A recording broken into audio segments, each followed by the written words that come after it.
Hello guys, இந்த வீடியோவில் நம்ம டிஎன்எம் சீரீஸ்லேருந்து டிஎன்எம் ஸ்டேஜிங் ஆஃப் பிரஸ்ட் கார்சினோமாவை பற்றி டீட்டெயில்டாக ஈஸியாக பார்ப்போம் வாங்க. ஸோ ஃபர்ஸ்ட் டிஎன்எம் அப்படின்னா T stands for the tumour size. அந்த tumour size or depth with respect to breast tumour சைஸை குறிப்பிது டி அப்படிங்கிறது. என் அப்படிங்கிறது லிம்ஃப் நோட் ஸ்டேட்டஸை சொல்லுது. தென் எம் ஸ்டாண்ட்ஸ் ஃபார் மெட்டாஸ்டைஸ் ஆயிருக்கா இல்லையா அப்படிங்கிற ஸ்டேட்டஸை சொல்லுது. இப்போ இந்த மூணுத்தையும் வச்சு 1 2 3 அப்படின்னு நம்பரிங் படி பிரிக்கிறோம். இதை தெரிஞ்சுக்கிறதுக்கு முன்னாடி டிஎன்எம்க்கு முன்னாடி சில லெட்டர்ஸ் இருந்தால் அது என்ன அப்படின்னு தெரிஞ்சுப்போம் ஃபஸ்ட்டு. அதாவது சிடிஎன்எம், பிடிஎன்எம், எம்டிஎன்எம் அப்படி சொல்கிறாங்க. இதில் சிடிஎன்எம் அப்படின்னா it stands for clinical TNM. அதாவது கிளினிக்கலாக பார்த்தே அவங்களுக்கு என்னென்னு சொல்கிறது சிடிஎன்எம். வேறு PTNM stands for P for pathological. பெத்தாலஜிக்கலாக எந்த ஸ்டேஜில் இருக்குது அப்படின்னு சொல்கிறது PTNM. On the other hand MPNM, here M stands for multiple இது இருக்கிறப்ப, டியூமர்ஸ் இருக்கிறப்ப அப்போ நம்ம யூஸ் பண்ணுறது எம்டிஎன்எம் அப்படிங்கிறது யூஸ் பண்ணுவோம். அடுத்து ஒய்டிஎன்எம், ஹியர் ஒய்ங்கிறது ஆக்சுவலாக அந்த ஒய் வந்து ஒய்யில் ஸ்டார்ட் ஆகிற லெட்டர் இல்லை. It stands for after new adjuvant therapy அப்படின்னு சொல்கிறாங்க. அப்படின்னா என்ன அப்படின்னா, இப்போ நார்மலாக ஒரு டியூமர் இருக்குன்னா அதை ஆப்ரேட் பண்ணுறதுக்கு முன்னாடி சைஸை குறைக்கிறதுக்காக நியூ அட்ஜுவண்ட்டாக கீமோதெரப்பியோ ரேடியோதெரப்பியோ கொடுக்குறாங்க. கொடுத்தோன்னு கொஞ்சம் சைஸ் குறையும், அதுக்கப்புறம் சர்ஜரி பண்ணுவாங்க. இப்போ நம்ம கொடுக்குறதுக்கு முன்னாடி ஒரு டிஎன்எம் இருக்கும், அந்த நியூ அட்ஜுவன்ட் ரேடியோதெரப்பி கொடுத்தோன்னு சைஸ் குறையுதில்ல, அதுக்கப்புறம் இருக்க டிஎன்எம் நம்ம ஒய்டிஎன்எம் அப்படின்னு சொல்கிறோம். இப்போ ஆர்டிஎன்எம் அப்படின்னு ஒன்று இருக்குது. Here R stand for recurrent cancers, அதாவது ரெக்கரண்ட் டியூமர் வந்தால் நம்ம ஆர்டிஎன்எம்னு சொல்கிறோம். ஸோ வித் திஸ் பேசிக்ஸ் நம்ம டிஎன்எம் என்னென்னு அப்படின்னு டீட்டெயிலாக உள்ளே போய் பார்ப்போம். ஸோ ஃபர்ஸ்ட் நம்ம பார்க்க போகிறது டீனா டியூமர் சைஸ். இதில் நம்ம இந்த மாதிரி சில நம்பரிங் போட்டு பிரிக்கிறோம். ஃபர்ஸ்ட் எப்படின்னா IS 1 2 3 4. இதில் 1 2 3 நார்மலாக இருக்குது, 4க்கு மட்டும் உள்ள 4 சப்டிவிஷன்ஸ் இருக்குது. அது ஏன் பிரிக்கிறோம், எப்படி பிரிக்கிறோம் டீட்டெயிலாக பார்ப்போம். So first IS stands for in situ carcinoma in situ. அப்படின்னா இதெல்லாம் cancer cells, it does not cross the basement membrane அப்படின்னா டி இன்சிட்டுன்னு சொல்கிறோம். ஸோ இது என்னென்ன டைப்னா, இது ரெண்டே டைப் தான்.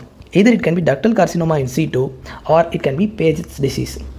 இப்படி இருந்தால் நம்ம டிஐஎஸ்ன்னு சொல்கிறோம். இதே முன்னாடி லோபுலார் கார்சினோமா இன்சிட்டு அப்படிங்கிறது இன்சிட்டு கேன்சர்னு சொல்லிட்டு இருந்தோம்.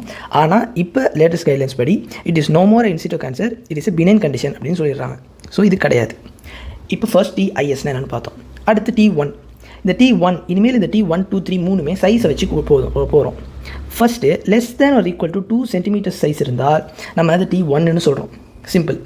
அடுத்து T2 அப்படின்னா it is somewhat around 2 to 5 centimetres இருந்தால் T2 அப்படின்னு சொல்கிறோம், அவ்வளோதான். வேறு T3 அப்படின்னா மோர் தென் 5 சென்டிமீட்டர்ஸ். நம்ம இந்த 2 5 இது ரெண்டு மட்டும் ஞாபகம் வச்சுக்கிட்டோம்னா இது மோர் தென் ஆர் ஈக்குவல் டு 5 சென்டிமீட்டர்ஸ் அப்படின்னா T3. ஸோ 1 2 3 பார்த்தாச்சு. இப்போ 4க்குள்ளே 4 சப்டிவிஷன்ஸ் இருக்குன்னு பார்த்தோம்ல, அதை பற்றி டீட்டெயிலாக பார்ப்போம். இதில் 4A அப்படின்னா இந்த பிரஸ்ட் கேன்சர் வந்து என்ன பண்ணுது, உள்ள செஸ்ட் வால் இருக்குது பார்த்தீங்களா, அந்த செஸ்ட் வாலை இன்வால்வ் பண்ணால் that is 4A, involvement of the chest வால்.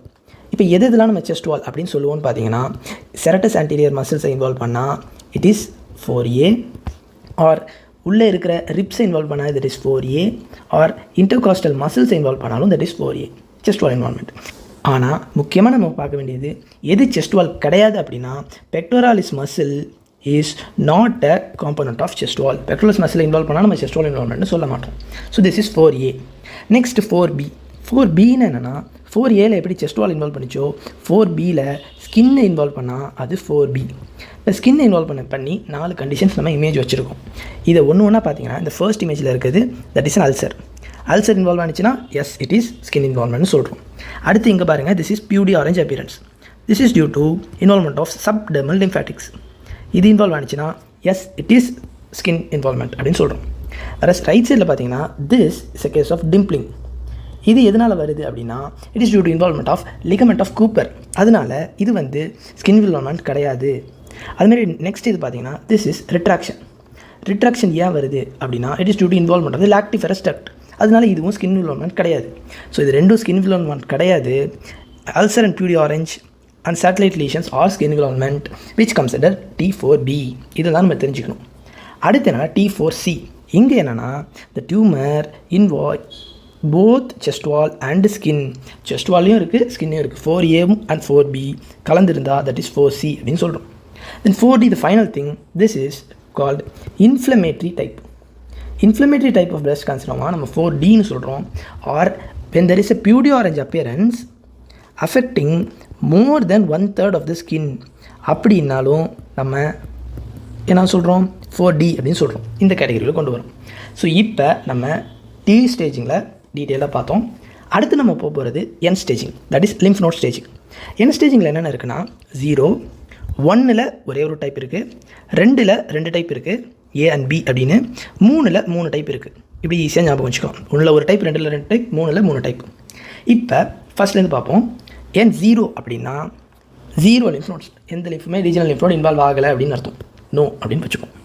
அடுத்து N1னா ஃபர்ஸ்ட் எங்கே அஃபெக்ட் ஆகும் அப்படின்னு பார்த்தீங்கன்னா இந்த ஆக்சிலரி லிம்ஃப் நோட்ஸ் இருக்குது பார்த்தீங்களா, இந்த லிம்ஃப் நோட்ஸ் அஃபெக்ட் ஆனிச்சுன்னா, அதாவது இப்சிலேட்டர், இந்த டியூமர் இஸ் இந்த சேம் சைட், அதே சைடில் ஆக்சிலரி லிம்ஃப் நோட்ஸ் அஃபெக்ட் ஆகுது, ஆனால் தே ஆர் மொபைல், அப்படி இருந்துச்சுன்னா we can tell it as N1.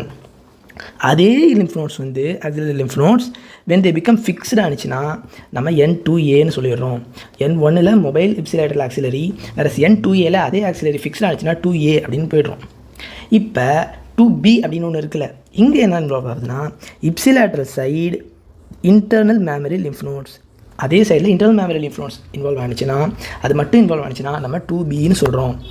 So இது வரைக்கும் நம்ம ஆக்சிலரி பார்த்துட்டோம், மொபைலாக ஃபிக்ஸ்டாக பிரித்தோம், அதுக்கப்புறம் மேமரி பார்த்தோம். மீதி இருக்குது 3ABC.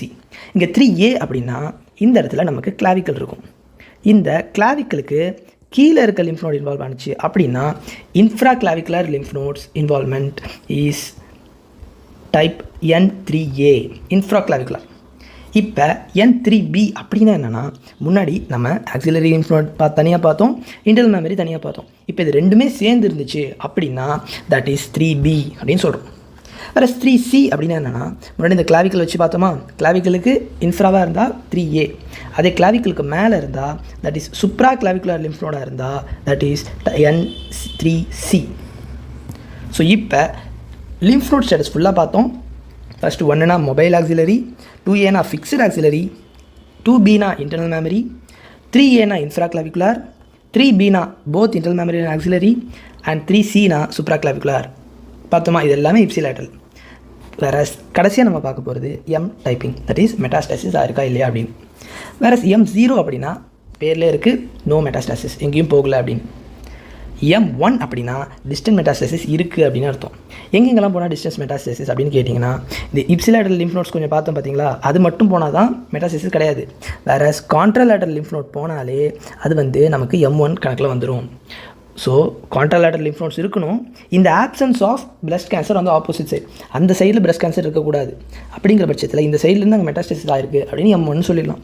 The most common site of metastasis is bone, where will get a osteolytic lesions of the bone. So இப்போ நம்ம TNM அந்த 3 ஸ்டேஜிங் பற்றியும் டீட்டெயிலாக பார்த்தோம். இந்த ஒரே இமேஜில் டீட்டெயிலாக இருக்குது.